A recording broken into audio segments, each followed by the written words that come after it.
നമ്മൾ FIUGPയുടെ answer sheet fill ചെയ്യുന്നത് എങ്ങനെയാണെന്നാണ് നമ്മളിപ്പോൾ നോക്കാൻ പോകുന്നത്. നിങ്ങൾക്കിപ്പോൾ ഈ വീഡിയോയിലൂടെ നിങ്ങൾക്ക് എളുപ്പത്തിൽ ആൻസർ ഷീറ്റ് ഫില്ല് ചെയ്യാൻ സാധിക്കും. അപ്പോൾ യൂണിവേഴ്സിറ്റിയുടെ ആൻസർ ഷീറ്റ് ഇതാണ്. അപ്പോൾ അതിൽ ആദ്യത്തെ ലൈൻ കൊടുത്തിരിക്കുന്നത് name of examination with programme എന്നുള്ളതാണ്. അപ്പോൾ ആ name of examination with programme എന്നുള്ള സ്ഥലത്ത് നമ്മുടെ ക്വസ്റ്റ്യൻ പേപ്പർ ഉണ്ടായിരിക്കും നിങ്ങൾ പഠിക്കുന്ന FIUGP കോഴ്സ് ഏതാണ് എന്നുള്ളത്. അതാണ് നമ്മളവിടെ ഫില്ല് ചെയ്യുന്നത്. ഉദാഹരണം S1 FIUGP സുവോളജി നവംബർ 2024.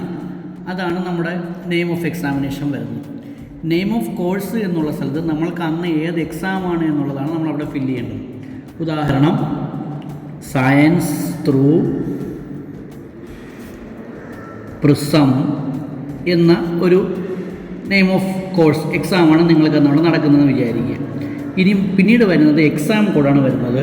ഈ എക്സാം കോഡ് വരുമ്പോൾ നിങ്ങളുടെ ഹോൾ ടിക്കറ്റിനകത്ത് ഓരോ ടൈം ടേബിൾ തന്നിരിക്കുമ്പോൾ ടൈം ടേബിളിൻ്റെ ഇടത് സൈഡിലായിട്ട് എക്സാം കോഡ് കൊടുത്തിട്ടുണ്ട്. ഉദാഹരണം UK1 AEC. ഇത്രയും ഭാഗമാണ് എക്സാം കോഡിനകത്ത് നമ്മൾ ഫില്ല് ചെയ്യേണ്ടത്. പിന്നീട് റൈറ്റ് സൈഡിൽ കോഴ്സ് കോഡ് കൊടുത്തിട്ടുണ്ട്. നമ്മൾക്ക് അന്നുള്ള പരീക്ഷയുടെ ഏത് സബ്ജക്റ്റാണെന്നുള്ള ആ സബ്ജക്റ്റിൻ്റെ കോഡുണ്ട്. ഉദാഹരണം ഇംഗ്ലീഷാണ് എന്നുണ്ടെങ്കിൽ നിങ്ങളുടെ ടൈം ടേബിളിൽ ENG അതിൻ്റെ കോഡ് തന്നിരിക്കും. അത് എക്സാമ്പിൾ 103 ഇങ്ങനെയായിരിക്കും കോഴ്സ് കോഡ് തന്നിരിക്കുന്നത്. വലത് സൈഡിലെ ഡേറ്റ് ചോദിച്ചിട്ടുണ്ട് 26/11/2024. ആഫ്റ്റർനൂണാണ് പരീക്ഷ. ടൈം 1:30 2:30. AEC ആണെങ്കിൽ 1:30 2:30 ആയിരിക്കും. മറ്റ് എക്സാമിന് അതിൻ്റെ ടൈം അനുസരിച്ച് എഴുതുക. അപ്പോൾ അത്രയും ഭാഗമാകുമ്പോൾ നമുക്ക് ഫ്രണ്ട് ഷീറ്റിൻ്റെ മുകൾ ഭാഗം കംപ്ലീറ്റ് ആകുന്നതാണ്. ഇനി പ്രധാനപ്പെട്ട ഭാഗം വരുന്നത് താഴ്ഭാഗത്താണ്. അവിടെയും നേരത്തെ പറഞ്ഞതുപോലെ name of examination with programme തന്നിട്ടുണ്ട്, അതവിടെ എഴുതുക. തൊട്ട് താഴെ നെയിം ഓഫ് കോഴ്സ്, അതും നേരത്തെ പറഞ്ഞതാണ്, അതവിടെ എഴുതുക. ഇനി വരുന്ന ഭാഗം പ്രത്യേകം ശ്രദ്ധിക്കുക. ഇനി രജിസ്റ്റർ നമ്പർ എന്ന് വരുന്ന ഭാഗത്ത് നിങ്ങളുടെ കാൻഡിഡേറ്റ് കോഡാണ് നിങ്ങൾ ഫില്ല് ചെയ്യേണ്ടത്. ആ കാൻഡിഡേറ്റ് കോഡ് ഫില്ല് ചെയ്യുന്നതിനായിട്ട് നമുക്കിവിടെ 11 കോളങ്ങളാണ് തന്നിരിക്കുന്നത്. എന്നാൽ നിങ്ങളുടെ കാൻഡിഡേറ്റ് കോഡ് 12 ഡിജിറ്റാണുള്ളത്. അപ്പോൾ അങ്ങനെ വരുന്ന സാഹചര്യത്തിൽ നമ്മൾ ആദ്യത്തെ കോളത്തിൽ 2 ഡിജിറ്റ് ഫില്ല് ചെയ്തിട്ട് ബാക്കി ഓരോ കോളത്തിൽ ഓരോന്നായിട്ട് ഫില്ല് ചെയ്യുക. ഉദാഹരണത്തിന് ഇപ്പോൾ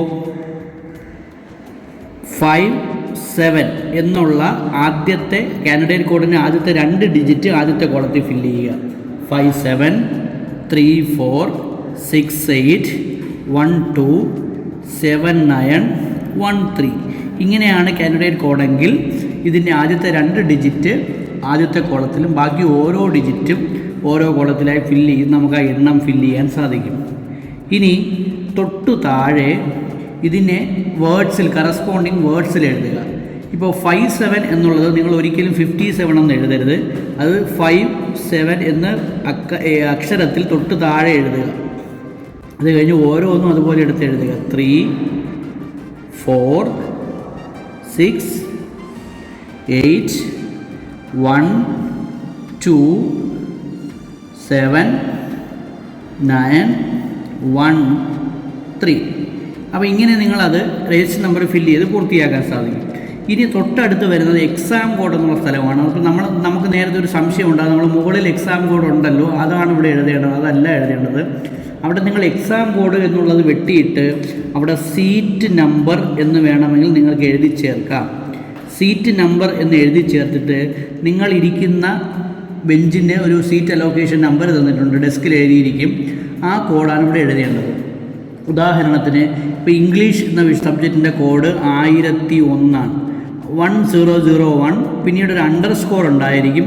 അത് കഴിഞ്ഞിട്ട് നിങ്ങളുടെ നമ്പർ കാണും, അത് 1 1 2 3 അങ്ങനെയായിരിക്കും കുട്ടികൾക്ക് നമ്പർ വരുന്നത്. ഇങ്ങനെ ഓരോ സബ്ജക്റ്റിൻ്റെയും സബ്ജക്റ്റ് കോഡ് വ്യത്യാസമായിരിക്കും. അതനുസരിച്ച് നിങ്ങളത് ഫില്ല് ചെയ്യുക. ഞാൻ എക്സാമ്പിളായിട്ട് ഇപ്പോൾ ഇംഗ്ലീഷിൻ്റെതാണ് ഇവിടെ എഴുതിയത്. ഇത്തരത്തിൽ ഇങ്ങനെ എഴുതുമ്പോൾ നമുക്ക് പേപ്പർ ഐഡൻറ്റിഫൈ ചെയ്യാനും പേപ്പർ കളക്ട് ചെയ്യാനുള്ള എളുപ്പത്തിന് വേണ്ടിയാണ് യൂണിവേഴ്സിറ്റി ഇങ്ങനെയൊരു നമ്പർ തന്നിരിക്കുന്നത്. അപ്പോൾ അതത്രയും ഫില്ല് ചെയ്യുക. പിന്നീട് കോഴ്സ് കോഡ് ചോദിച്ചിട്ടുണ്ട്. നമ്മൾ നേരത്തെ മുകളിൽ എഴുതിയ കോഴ്സ് കോഡ് തന്നെ എഴുതുക. ENG 103. തൊട്ട് ഇപ്പുറത്തായിട്ട് ക്വസ്റ്റ്യൻ പേപ്പർ കോഡ് തന്നിട്ടുണ്ട്. അപ്പോൾ ക്വസ്റ്റ്യൻ പേപ്പർ കോഡ് നിങ്ങളുടെ ക്വസ്റ്റ്യൻ പേപ്പറിൽ റൈറ്റ് സൈഡിൽ മുകളിലായിട്ടൊരു QR കോഡ് ഉണ്ടായിരിക്കും. QR കോഡിന് തൊട്ട് താഴെ ഒരു ക്യാപിറ്റൽ ലെറ്ററോട് ചേർന്ന ഒരു നമ്പർ ഉണ്ടായിരിക്കും, അതവിടെ എഴുതുക. എക്സാമ്പിൾ U1673 എന്നായിരിക്കും ചിലപ്പോൾ ക്വസ്റ്റ്യൻ പേപ്പർ കോഡ് വരിക, അതവിടെ എഴുതുക. തൊട്ടിപ്പുറത്ത് ഡേറ്റ് എഴുതുക, 26/11/24 ആഫ്റ്റർനൂൺ.